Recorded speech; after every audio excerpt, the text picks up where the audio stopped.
with a traffic engineer in your experience? Like they've been frustrated with them? Yeah, okay, a lot of nodding heads, okay. Well, that's what we're talking about tonight, and I've been trying to think about why my profession frustrates so many people, and is there anything we can do about it, and maybe start a bit of a conversation about it. So let me start off with some telephone calls I get typically, and this is probably where 25% of my work comes from, is a phone call like this. So somebody introduces themselves, hello, my name is, you know, whatever, and then they say, can you recommend an enlightened, and then they go on to describe public works director, traffic engineer, or so forth, that can help our city with some sort of project. Another call we get is, can you help us convince our traffic engineer of something that's very sensible to the business community or the urban designers or so forth, but they have a disagreement with the transportation person. We have a consensus except for one guy. And have you ever heard that before? Can you help us, you know, get past this roadblock in our project or in our initiative? Can you help us fight? And then they go on to describe a number of different things that we help fight, wrong-headed projects or policy changes or something. And we need evidence to counter, again, some usually wrong-headed idea about transportation. And so we get these calls all the time, and they're not calling about other people, they're calling about traffic engineers. And as a traffic engineer, that kind of bothers me. And so I think there's a pattern, that there's some kind of disconnect going on between my profession and a lot of different communities. And I'm trying to come up with reasons why that is. And I think it has to do with the way we look at the world, you know, different paradigms. And so I think there's two competing paradigms in transportation planning. One is what I call traditionalism, and one is what I'm going to call modernism, just for the sake of the discussion tonight. And I'll just cover what those mean. My favorite transportation book was written by this guy named Baker. And he describes in the book everything you need to know as a transportation engineer and road builder.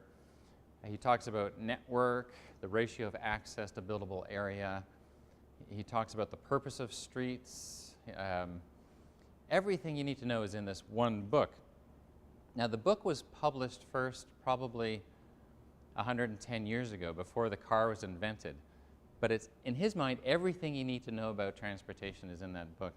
And it's kind of interesting to look at transportation engineering through the eyes of somebody who's never even seen a car, but is an expert on transportation.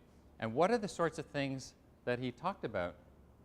Well, he talked about exchange, he talked about communication, he talked about all these sorts of things, and he talked about the speed on the streets. In his day, every street in the city, whether it was a big road like this, a big busy road, or a little local road, every street operated at 4 to 6 miles an hour, which is how fast your horse walked. The horse didn't really care if it was on a big road or a little road. And consequently, the big roads could have retail up to them. They could be highly walkable. People didn't mind living on them. They were great addresses in cities. And what happened as we sped up our roads with sort of more modernist type ideas?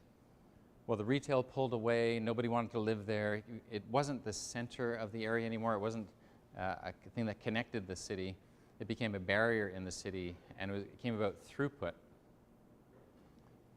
So this is what the book talked about: connected networks, proximities.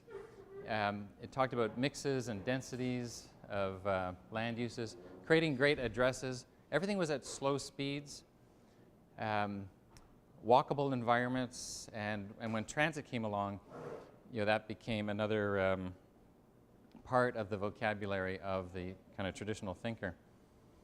This is Detroit's street network before 1949. Highly connected, very transit-oriented, very pedestrian-oriented, you know, big city. And this is little tiny Hillsborough, just a little tiny place out in Oregon. Same ideas of traditional layout of network and direct access to the center. And historically, Transportation technology has helped shape cities from the beginning. Cities started at the junctions of rivers and rivers and rivers and oceans because boats were the main transportation means. And so people wanted to be at those intersections because they could effectively and efficiently do exchange there, bring goods and people together for exchange. So everybody wanted to be near that intersection. When elevators came along, cities could grow up to be more than 3 to 5 stories high, which is how high people were willing to walk. And then when the rails and the trolleys came along, cities could grow along the trolley lines. And so you could live within a short walk of a trolley and still get to downtown and so on. So what was the purpose of cities? Historically, the purpose of cities has been to advance efficient and effective exchange. Social exchange, economic exchange, the exchange of labor, goods, entertainment, social contact, all came together in cities. Cities were not spread apart all over the landscape. They're mechanisms of efficiency, bringing people together for the purposes of exchange. The transportation purpose of cities has always been historically about minimizing long-distance travel. Lots of little trips happening in close proximity, not long trips all over the place. That's why cities formed, for efficiency. And the land use purpose of cities has always been to bring the components of civic life together in cities for the purposes of exchange. So the litmus test for thousands of years for city making has been, does the change reward the short trip and or the transit trip? And what I mean by change is changes in land use, changes in transportation, policy. Anything that happens in cities generally followed that litmus test. When the car came along, cities could develop anywhere you could build a road, which was just about any place. And that marked a big change in the design of cities. Up to that point, the common denominator, are we okay? The common denominator that linked transportation and land use together was the pedestrian, because you had to walk to the trolley or to the water or what have you, or your horse did. When the car came along, the common denominator could be the car. And so for the first time in city history, you did not have to worry about the pedestrian. And so it gave a freedom for design that had never happened before in the world. And so some of the big thinkers back then started dreaming of totally new ways of developing cities. And around 1910, 1920, there was this modernist movement that came out, which had a huge influence on my profession. And if you recall your modernist lessons, it was about simplification. In terms of buildings, buildings became simplified. They didn't have all that ornamentation on it and so forth. And the same thing happened in transportation. I'll illustrate in a moment. So that's a church, very simple church. Simplistic type thinking started to occur. The whole form versus follows function ideas. And they had this imagination about cities where you could have these objects in the landscape and these sort of high-speed corridors to connect them together. And the idea of street was set aside. You just needed to connect these faraway places. And you could actually go to the Grand Canyon in some of these wild ideas and maybe go visit Egypt. And the idea was just to connect these places with high-speed conduits. Again, objects in the landscape connected by high-speed motorways. And so this is one of Corbusier's ideas, was the tower in the park. And his idea was that you could connect these things with fast streets. So this is one of his drawings, a highly influential drawing on how people thought in transportation, that all you needed to do was to connect all of these things quickly and you'd be okay. And so our profession simplified its ideas about streets as well. Streets used to be very multi-purpose places, and it was simplified to basically two ideas, mobility and access. So arterials were mostly about mobility, local streets were mostly about access. But where in America do most businesses want to be, retailing and commercial and so forth? They want to be on the arterial. So access has always been a big part of arterials, and so this was kind of counter to retailing sensibilities and other sensibilities. But that was the idea. And it flew in the face of traditional values where the arterial was a great place, a great address where tremendous economic and social exchange could happen on the edges, very multimodal type place, very beautiful place. And as that got sped up, those roles and functions of the street diminished. Lots of people got in on this. Frank Lloyd Wright came up with ideas about Broadacre, different versions of modernism. The industries got involved. This is Henry Ford. He said, we'll solve the problem of the city by leaving the city. And he meant it.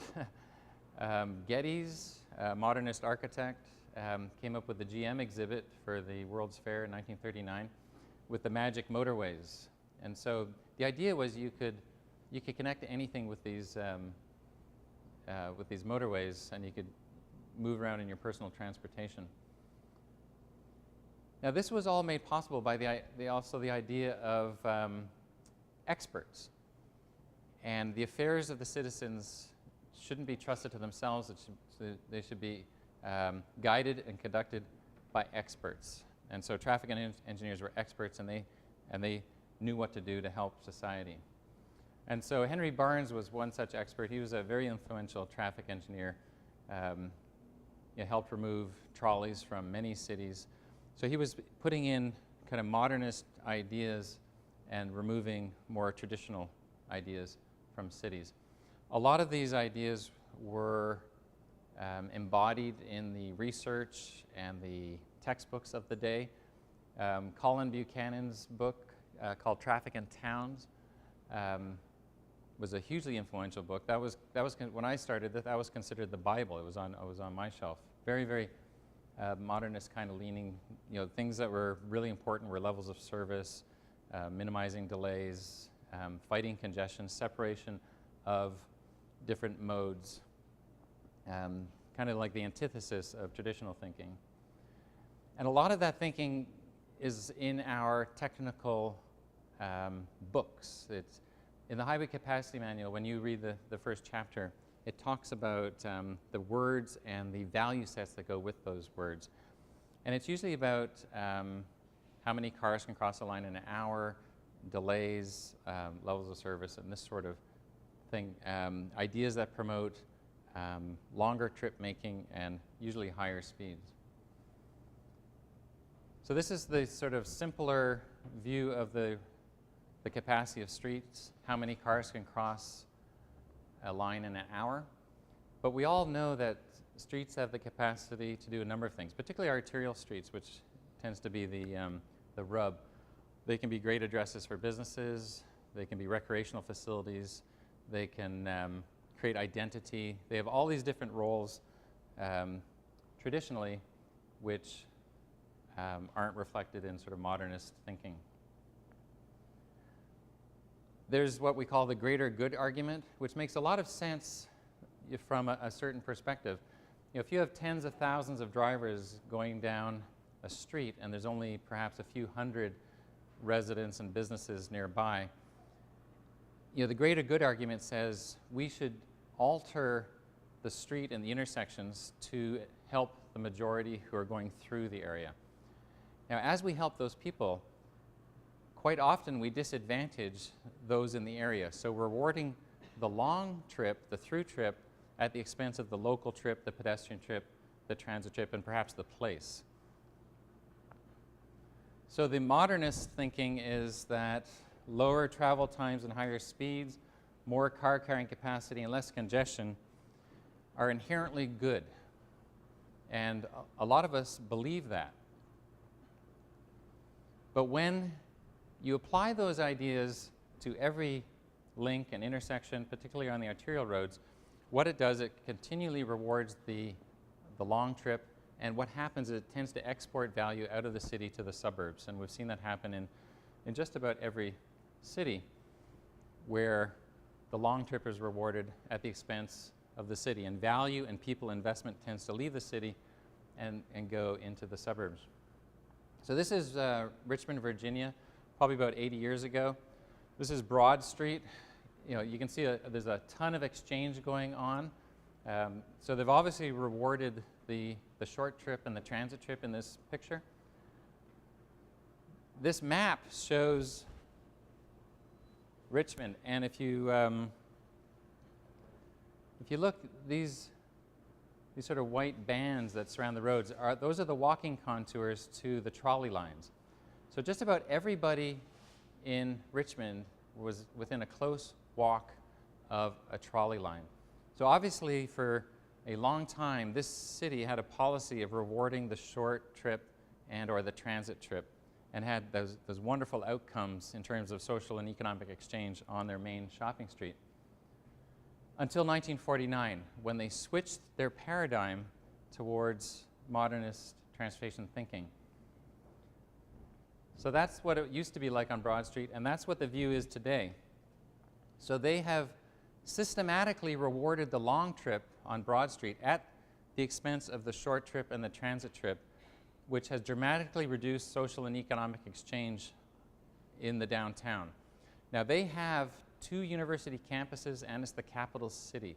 This should be a very vibrant place, but because of that paradigm shift, they've completely altered the character of the downtown. So here's 2 streets, let's say, an orange street and a red street. And let's assume for a moment there's 18,000 cars a day crossing a line. That's what we would call the traffic volume on the street. Let's assume for a moment that the average trip length on the orange street is 2 miles, and the average trip length on the red street is 6 miles. So from a trip-making perspective, there's probably 3 times more trips happening on the orange street than on the red street. Now, a lot of people would look at just this number, the 18,000, and say these streets are about the same from a traffic perspective. But if you believe that exchange has something to do with the success of cities, then this one has a lot more vibrancy than that one. These folks are going through, and these folks are actually doing something in the locality. They have many more trip ends, a lot more business going on, a lot more socializing going on. Now let's say that the traffic dropped down to maybe 15,000, but the average trip length went from 2 miles to 1 mile. Then, even with less traffic, there's a lot more trip making going on. So this has something to do with vibrancy, and just about every city wants to be more vibrant. So the cities that reward the short trip instead of the long trip with even less volume will have much more trip making, much more social and economic exchange, and thus be a better city. And so this is a very traditional idea compared to just looking at the volumes and thinking that all else is equal. So we get more vibrancy with more trip making. Now when you think about it, as those trip lengths get smaller, some people will choose to use a bicycle, some people will choose to walk. And when you get lots of walking trips, sometimes we don't even count those, but then you get very, very vibrant places. So you can see what happened here. They did the exact opposite. They lengthened their trips. This is still a very busy road in terms of volume, but totally annihilated their trip making. Network. This is a traditional network of Savannah. This is a more modernist, hierarchical-based network in Irvine, California. And notice, you have to add up these trips on bigger roads because it's like a grapevine. And when you get to the trunk of the grapevine, the roads get very wide. And so from a walkability perspective, it's very easy to walk through a network. It's like walking up a bunch of stairs. But when you get these big streets, they become barriers in the community And they're very hard to walk up or walk across. Also, network affects the way folks build, the way they develop. With a connected network of blocks, we're more likely to break up the land uses at a scale that's more human scale. With the dendritic hierarchy, with the large roads, we tend to develop at an automobile scale. So on the left, we tend to, again, encourage the longer trip, and on the right, we tend to encourage the shorter trip. And then when we assign our trips to those networks, all the traffic tends to have to use the big road because it's the only routing option. But with the connected network, there's many routing options, and we can spread loads. Thus, each street can be a little smaller, and it's more easily designed to be what we call a complete street, where you can walk or cycle or drive along it. Like, remember the network in Detroit? Well, this is what happened to it. After the Second World War, Detroit had an incredible amount of money. They'd produced so much material for the war effort, and not one bomb got dropped on Detroit. They were quite a wealthy city and wanted to be a top world city. And they embraced modernism probably more strongly than any other city in the United States. So they built a lot of highways, and they even built towers in the park and took away their street network. And right away, as they started building those highways, it had a negative effect on the traditional layout of the city, and places started to deteriorate. Population started to move out of the city along the highways, and disinvestment happened in Detroit. The disinvestment and the exodus of people from, there was a 2 million person city almost, and it went down to about 600,000. It started right away, predated foreign car competition, the oil crisis in the 70s, the race riots, all that stuff. You can map out the decline of the population in terms of the highway building. And they had wonderful theaters, places of cultural exchange. Here's one of them. You know, look at the beautiful columns. This is the lobby of this, the Michigan Theater. And here it is today. Those are the same columns. They turned it into a parking garage because they needed the parking, because everybody had left and become car dependent, and they drove back, and nobody wanted to be around here anymore. So there's where the old stage was. So this theater is a bit of a metaphor, for the entire city. That's that network we keep seeing, and this is what it looks like today. So you can see how that very traditional network of connected streets has been cut apart with the highways and the towers in the park. Now, when we were working in Detroit, the traffic engineer said to us, well, we need these highways and wide arterials in case the 2 million people come back. And we said, well, this is the network that supported 2 million people. This is the network that supports 600,000 people and an exodus to the suburbs. If you want the 2 million people to come back, maybe you should build a traditional network instead of something that encourages the opposite. Interestingly, we're now in conversation with the Michigan DOT on removing one of those major highways, I-375, and restoring the traditional street network. And most people who look at this idea know that investment will come back, that connections will happen, as these traditional values get built back into the city. There's the drawing that Corbusier drew, and here's a representation of it in Milwaukee. So there's the highway built through Milwaukee, and it severed a bunch of city blocks and created a lot of disinvestment through the city. Didn't provide much access, even though cities are really about access and exchange. This is the city's imagination of not having the highway. So there's the highway, and look what's around it. Parking lots on the waterfront. And this is without the highway. This is their imagination of what it will turn into, and that's what's happening after they took the highway out.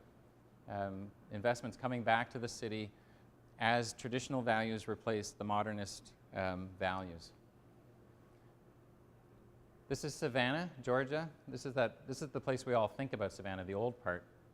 But this is Abercorn Street, and it chronicles about 200 years of transportation thinking. And when you go downtown, you know, the original part of the city, in this square there's about 32 miles of streets and about 10,000 square feet per hectare of footprint. As you move out down Abercorn Street, you'll notice that the miles of streets drops, and so does the footprint of the buildings. So you get to the historic neighborhoods, again, the same pattern happens. You get less streets, less density. Now we're into the suburban areas, more modern ideas. You know, much less street and far less footprint on the ground. You get into the retailing area, same thing. The numbers drop. And also the character has been changing as we've been moving out of the city dramatically. Now we're into the big box area, same pattern again. So I graphed this, and so here's the street length in miles, and there's the footprints of the buildings. This is the old part of town, and there's an incredible correlation when you graph it out. Now, if you look at the patterns, you know, we've done a number of projects in Savannah, and there's a pretty good consensus that the quality of life is higher towards this end of the spectrum compared to out here. The character is richer over here than in here. Tourism is more successful over here than in the newer areas. The aesthetics are superior in the older parts than in the brand new parts. Walkability is higher. Property values are higher. But traffic problems are higher out here. Now, the interesting thing is everybody likes what's up here, but all of their rules and laws and practices reflect sort of modernist ideas, and they have to do this. This is required, and though nobody likes it. Things are changing, though. There's a lot of people in my profession who are reforming, and they're writing books about it, too. This is a smart transportation guide to encourage practitioners to think more traditionally. The ITE and the CNU cooperated on a wonderful guidebook, helping foster the similar changes in thinking. In LA, they've developed this model street design guidelines. So now we have a choice of the sorts of traffic engineers that cities can use and hire to do different projects. So this was the modernist idea that transportation planning was separate from land use planning, that the inputs were traffic demand forecast modeling, levels of congestion, and levels of service. And those inputs resulted in transportation projects, which affected land use and so forth. But the outcomes were negative in general. People didn't like what happened. Traditionally, we looked at transportation and land use at the same time. With modernist ideas, we went away from that, but I think we're coming back to it. We call it community planning. Some people call it smart growth. At the end of the day, though, the outcomes are better economically and socially and environmentally. We need to talk about vision. Vision is the collective imagination of how the city ought to be in the future. And usually you hear things like we want a vibrant place, a beautiful place, a place to grow up, to be successful, a safe place. But how do we get to achieve our visions? So here's a slide of white, black, and gray tiles. Now some of you might have seen this before, so don't say anything. But those of you who haven't, can you tell me what that slide means? Anybody have any ideas? You can do a statistical analysis if you want of how many white tiles and extra gray tiles, and maybe you can add them up. Any guesses? A picture of Lincoln? Yeah, it's a picture of Abraham Lincoln. So if you can't see it, squint your eyes and blur your vision. Can you see it now? Or if you have glasses, just tip your glasses up and Is it clearer now? Yeah, now you can see him? Okay. So for those of you who can't see him, I took the same photograph and I blurred the lens of my camera, and that's what that mosaic looks like with the lens blurred. It's actually quite clear now, isn't it? That's Abraham Lincoln. Now in city making, it's kind of like the pixels in the mosaic. There's lots of different people that help make cities. Traffic engineers, planners, architects, builders, and so on. And to achieve a vision, they all need to pull in the same direction. Now, if one of those pixels is outshining or too dark or so forth, it spoils the picture. And so the idea is that traffic engineers need to do their piece of the picture, whatever that might be, and pull in the same direction to achieve the big picture. So to become successful, cities need a vision and they need what we call predictability. And the vision is the consensus on the way the city ought to be, and the predictability comes through planning, a feasible way of achieving the vision over time. So let me talk a little bit about a couple of examples of cities that have gone through this. This is what I call the West Palm story in West Palm Beach. I was the city traffic engineer there for 5 years. And when I got there, the city was what I would call challenged. Anybody who could had left the city to the suburbs. My predecessors had one-wayed and sped up the roads as much as they can. Levels of service for motorists were more important than any other consideration in our city. We took away on-street parking to aid the motorists through. People left, they became car dependent, and then they drove back to the city, and then we started tearing down buildings to make surface parking lots, harming walkability. So we started undoing a very traditional city in an imagination of creating a kind of a modern city where you could drive quickly to various other places. And then we ended up with 80% vacancies on our main shopping street. We had $7,000 in reserves when we hit rock bottom. We had a huge drug issue and prostitution issue in the city.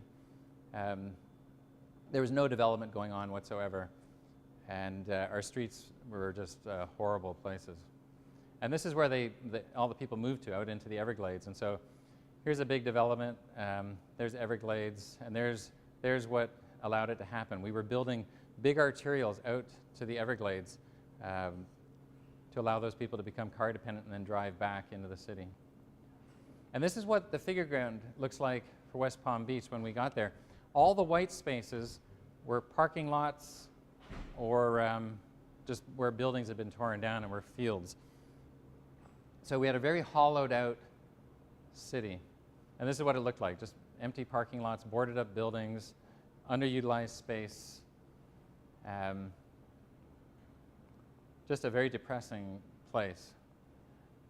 Do you remember that idea about experts being in charge?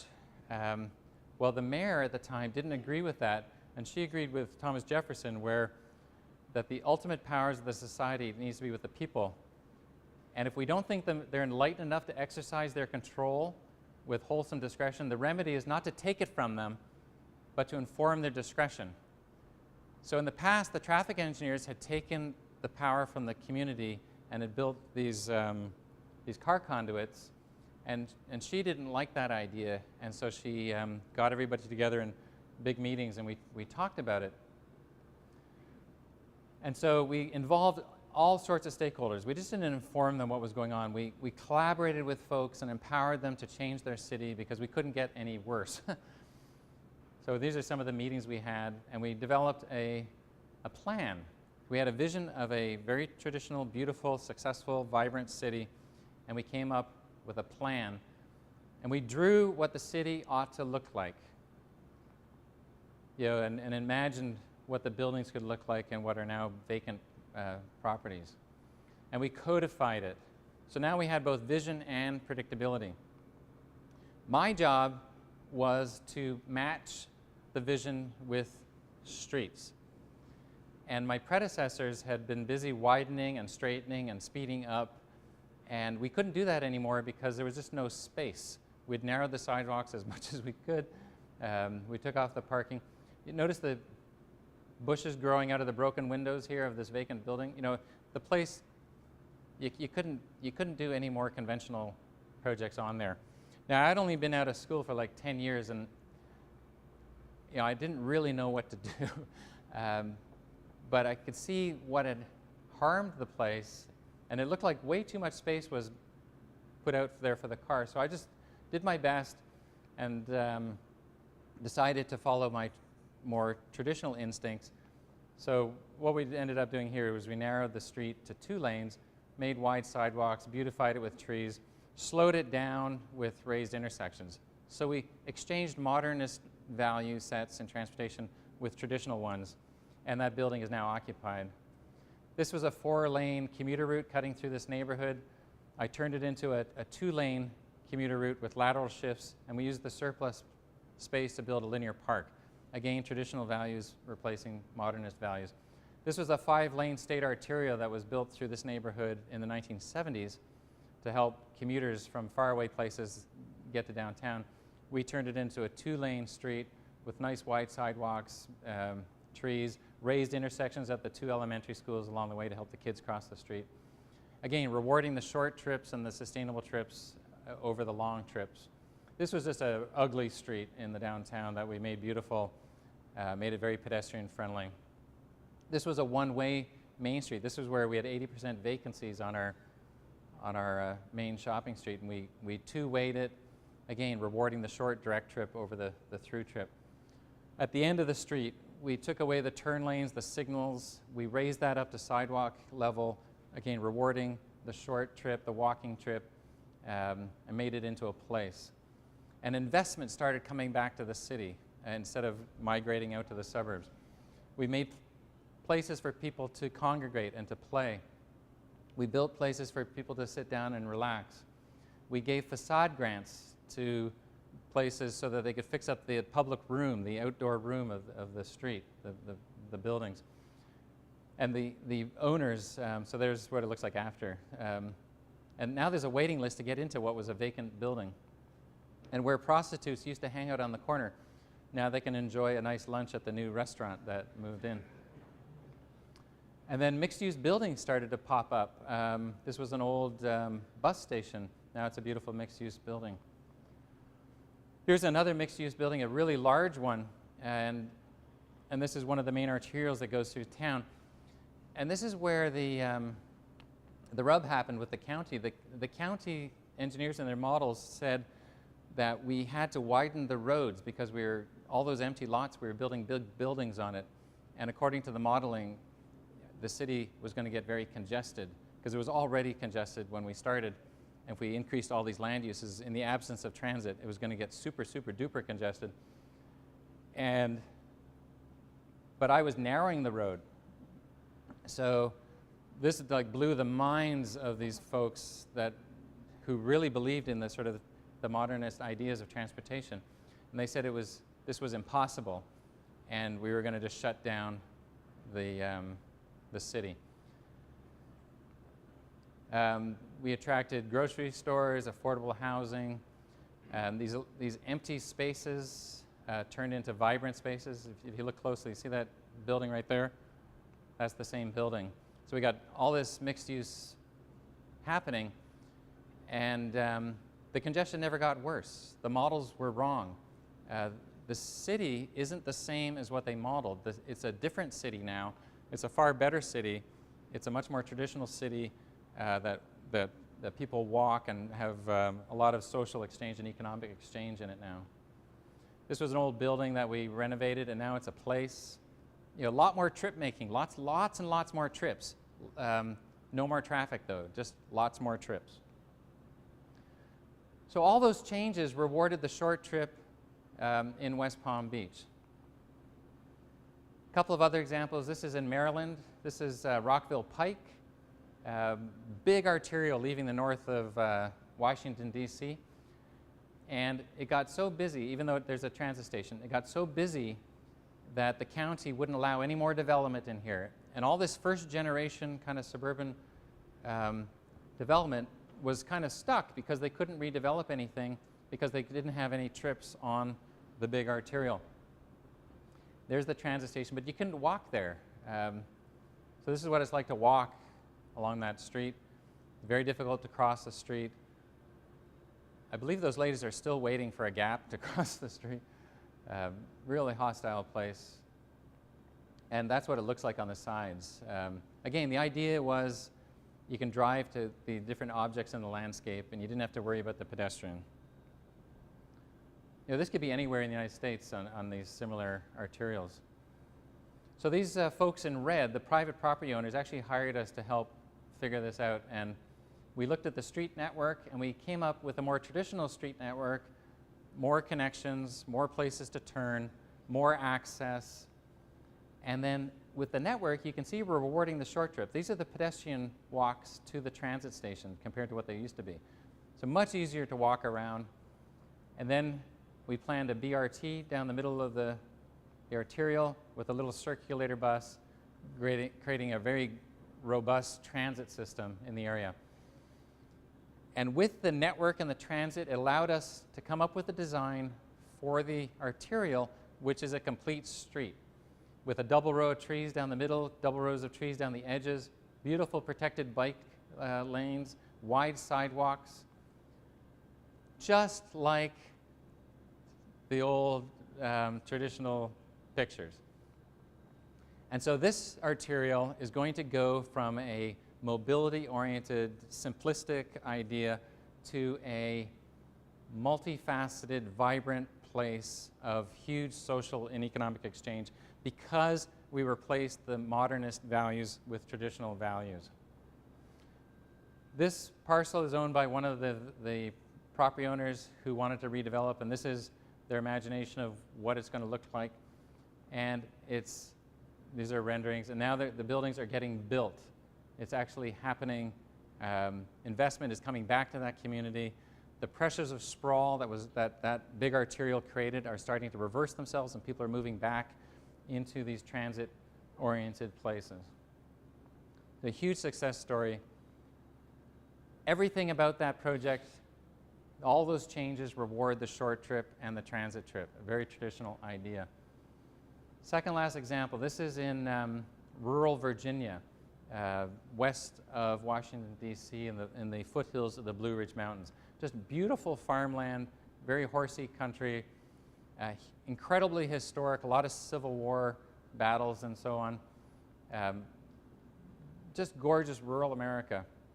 And there's these little towns along Route 50, and they have these still functioning main streets. They're just gorgeous places.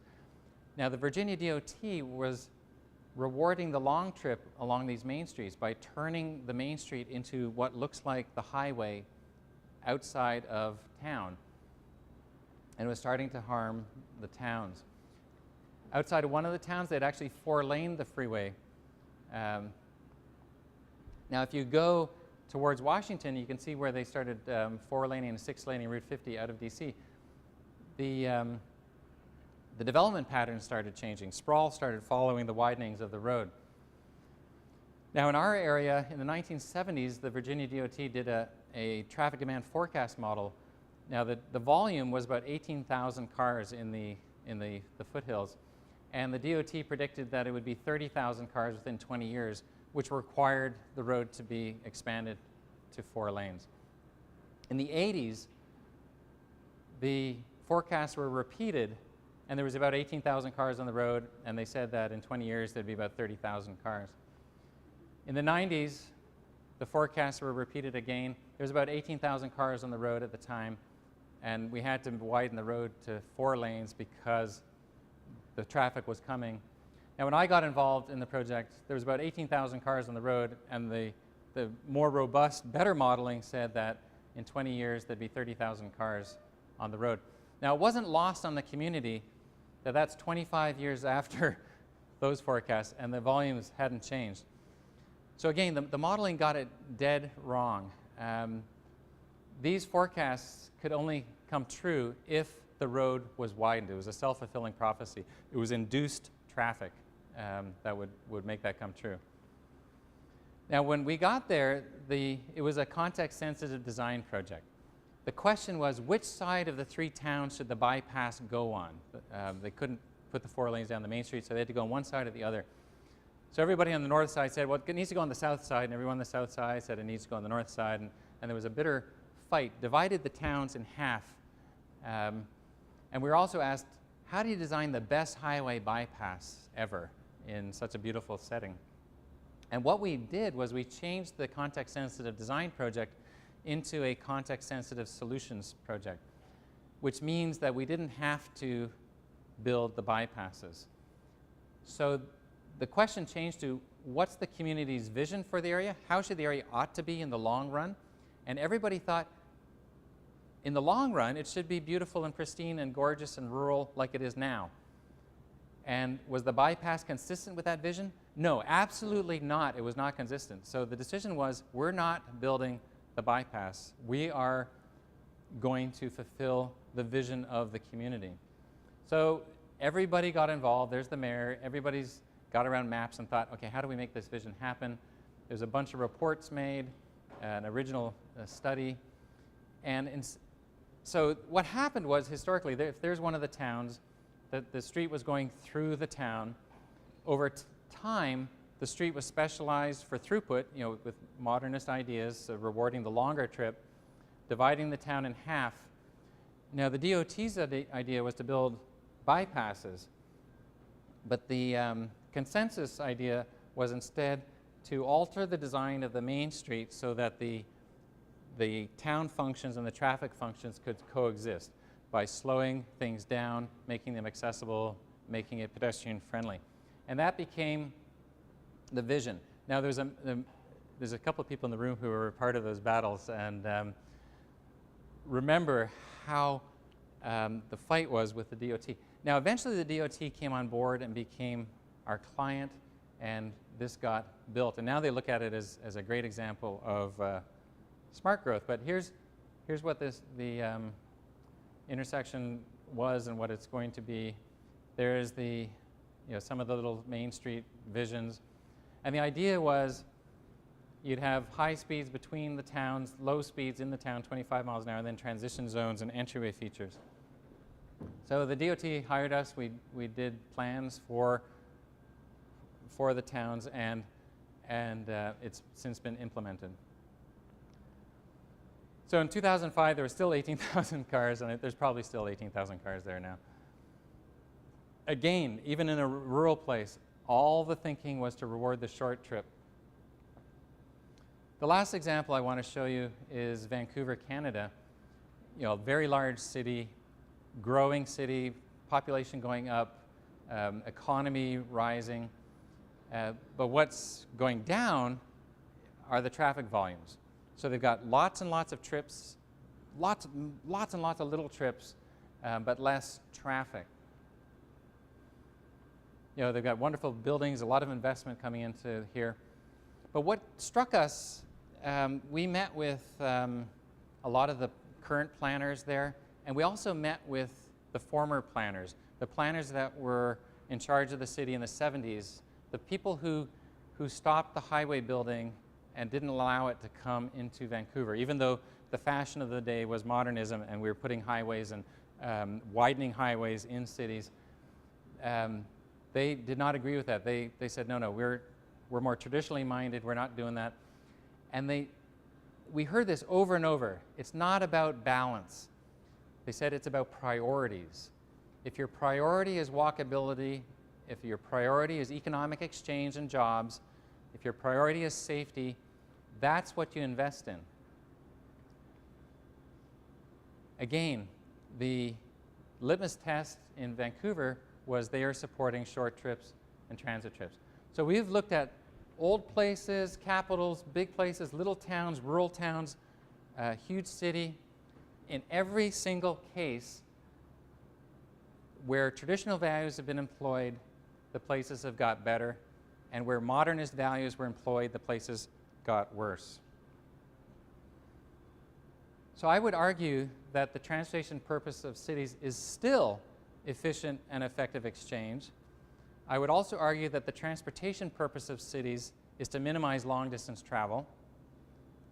And I would suggest that the land use purpose of cities is to concentrate the components of civic life. And I think in a lot of cities, you see initiatives all along those lines, increasing densities, mixes, walkability initiatives, and so forth. But what's out of step in many cities is the traffic engineer. But now we have two types of traffic engineers. We have those who still lean modern, and we have a whole new group of traffic engineers emerging that I showed you some of the books they've been writing about that support more traditional values. So the point is to align your city's vision with your staffing choices. So if you're having trouble, think about the values of your community, the values expressed in your comprehensive planning, and have those values shared by your entire staff. And so we won't have this sort of thing where the traffic engineer is pulling in the other direction of your traditional city. Now, if your city's modernist, sure, hire a modernist traffic engineer. But I think a growing number of cities are leaning traditional in their thinking. And if that's the case, you need to align your staff accordingly. So with that, I'd like to thank you for your attention and entertain any discussion or questions. Thank you.